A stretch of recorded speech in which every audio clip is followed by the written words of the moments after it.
السلام علیکم.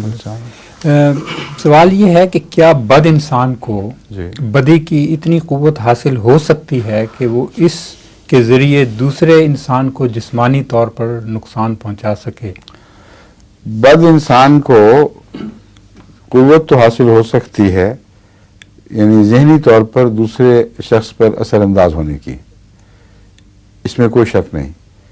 مگر جو اہل اللہ ہیں وہ دعا کے ذریعے اس قوت کو توڑ دیا کرتے ہیں، اور بد انسان کے دماغ کی بد طاقت کا دوسروں پر اثر انداز ہونا قطعی طور پر ثابت ہے. حال ہی میں یعنی اس زمانے میں حضرت مسیح موعود علیہ السلام جب ایک بزرگ صوفی جان محمد صاحب کے خدمت میں وہاں اس زمانے میں تو حاضر ہوئے دعا کے لیے اور دینی باتوں کے لیے، تو ان سے حضرت مسیح علیہ السلام نے پوچھا کہ آپ جو اتنے مجاہدے کرتے ہیں تو آپ نے کیا حاصل کیا، کیا کمایا اس عرصے میں؟ تو صوفی صاحب نے فرمایا کہ وہ شخص جو گلی میں سے آ رہا ہے، آپ دیکھ رہے ہیں، مسجد کی اکثر اس زمانے میں مڈیریں چھوٹی چھوٹی ہوتی تھیں، اسے پرے نظر آ جایا کرتا تھا. اگر میں اس پر توجہ کروں تو ابھی بے ہوش ہو کے جا پڑے اور مچھلی کی طرح تڑپنے لگے.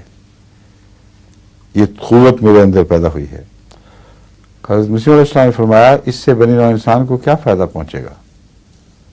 وہیں ان کے دل پر ایک قسم کا زلزلہ طاری ہو گیا، استغفار کی، اور انہوں نے کہا کہ ٹھیک ہے آپ کی بات، اس میں کچھ بھی نہیں ہے.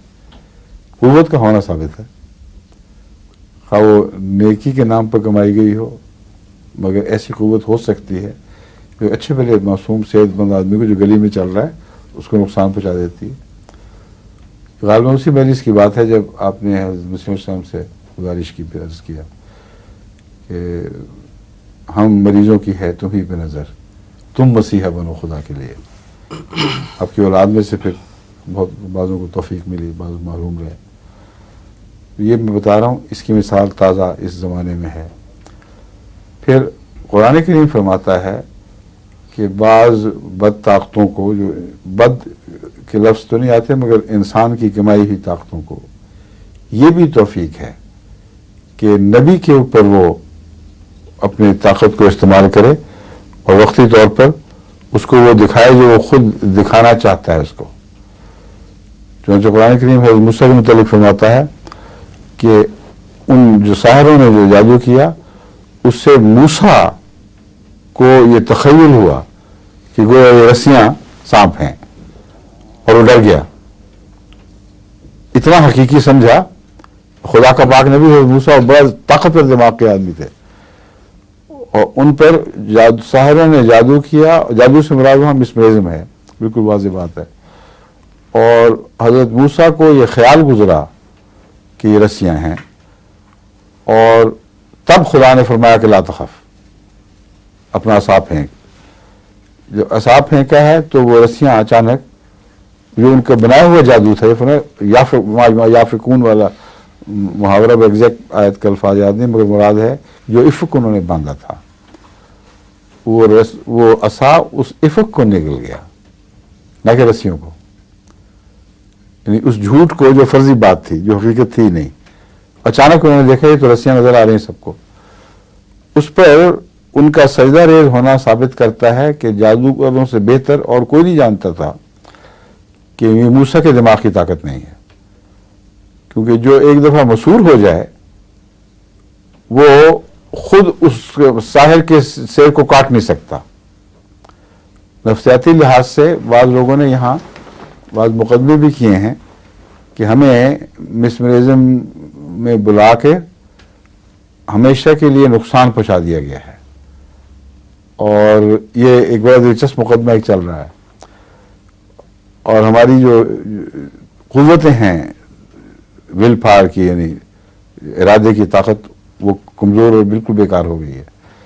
جو شخص ایک دفعہ کسی کی غالب قوت ارادی سے مروب ہو جائے وہ جانتا ہے کہ یہ اسی وقت اچانک جوابی حملہ کر ہی نہیں سکتا.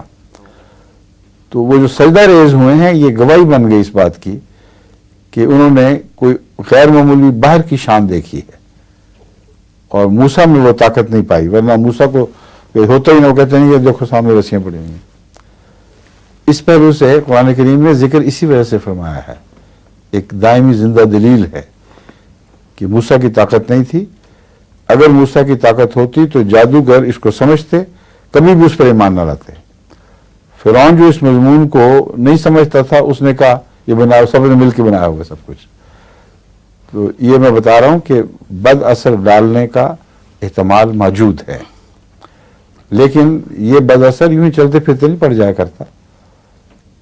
ارادتاً کوئی شخص کسی پر توجہ کرتا رہے مسلسل، اور اس کا صاحب توجہ ہونا پہلے سے ثابت ہو، پتہ ہو کہ ہاں اس میں یہ طاقت ہے، تو اس کا اثر پڑ سکتا ہے. اور اس کا توڑ کیا ہے؟ وہ ہے خدا تعالیٰ کی طرف توجہ اور دعا، تاکہ اللہ تعالیٰ کی غالب طاقت جو ہے وہ اس کے ذہن کو طاقت بخش دے اور اس کی توجہ کو توڑ کے رکھ دے. اس کے بھی دو واقعات ملتے ہیں. حال ہی کے زمانے میں، یعنی اس دور میں، حضرت اقدس مسیح موعود علیہ السلام پر توجہ کر کے آپ سے ایسی حرکتیں کروانے کے لیے ایک مسمرزم کا ماہر آیا، جس کا خیال تھا کہ جب یہ لیکچر دے رہے ہوں گے تو میں توجہ کر کے ان کو کہوں گا ناچنے لگیں اور عورتوں کی طرح حرکتیں کریں اور ناچیں گائیں، اور سارا ان کا اثر ٹوٹ جائے گا اور ساری مجلس جو ہے برخاست ہو جائے گی، احمدیت کی چھٹی ہو جائے گی ساری. اس ارادے سے ایک بہت بڑا ماہر فن آیا اور بیٹھا. لوگوں کو تو پتہ نہیں تھا کیا کر رہا ہے، کیوں آیا ہے، لیکن اچانک وہ چیختا ہوا اٹھا ہے اور تیزی سے دوڑا ہے، یہاں تک کہ سیڑھیاں اترتے وقت خطرہ تھا کہ وہ گر ہی نہ جائے. لوگوں کو تعجب ہوا، بعض اس کے پیچھے بھاگے اور اس کو پکڑا، اس سے پوچھا کیا بات ہوئی تھی. تو اس نے یہ کہا کہ میں تو یہ توجہ کر رہا تھا اور ایک بکھرا ہوا شیر مجھے دکھائی دیا ہے، ایک یا دو جو بھی ہے، ایک ہی نظر آتی، اور قریب تھا کہ وہ مجھ پہ جھپٹ پڑتا. تب میں جان بچانے کے لیے مروب ہو کے بھاگا ہوں. حضرت مسیح علیہ السلام پہ کوئی بھی اثر نہیں پڑا. یہ بتاتا ہے کہ خدا تعالیٰ نے وہاں جو اثر پڑنے دیا ہے وہ اعجاز کی خاطر تھا. حضرت موسیٰ کے معاملے میں یہ اعجاز دکھانے کے لیے اور تفریق کرنے کے لیے، اور وہ گواہ ہو گئے سب ایسے جادوگروں کے اوپر جو سارے ملک میں تھے، اور حضرت موسیٰ کی قوم پر اس کا بہت اچھا اثر پڑا. لیکن یہاں اور مقصد تھا. اگر یہاں خدا تعالیٰ اسی طرح کر دیتا، اجازت دے دیتا، تو واقعی بہت ہی بد اثر ایمان لانے والوں پر پڑتا. تو جہاں اچھا اثر پڑنا مقصود تھا وہاں خدا نے ہونے دیا. یہ تصرفات ہیں اور مقاصد ہیں دونوں میں، مقصد ایک ہی ہے، دین کو تقویت ملے.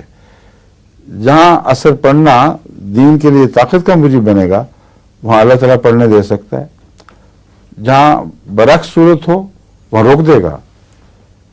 بس حضرت صلی اللہ علیہ وسلم کی دفعہ بھی جو اس پر اثر پڑا ہے ابو جہل پر، جب حلف الفضول کے لیے کی پابندی میں آپ تشریف لے گئے تھے، تو وہاں بھی خدا تعالیٰ نے دو مست اونٹوں کو دکھایا آپ کے پیچھے.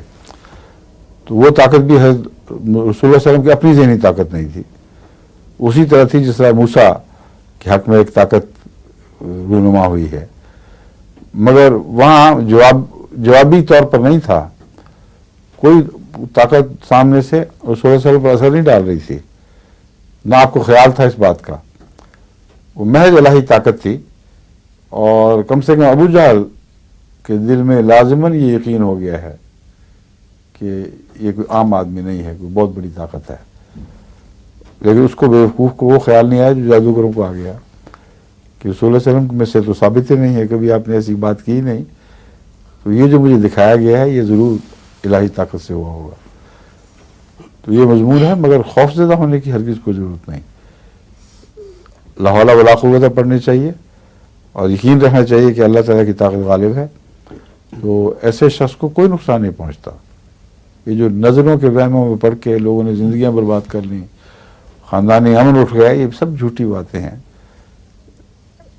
صرف دعا کریں، استغفار لاحول پڑھیں، ساری نظریں ٹوٹ جاتی ہیں. ٹھیک ہے.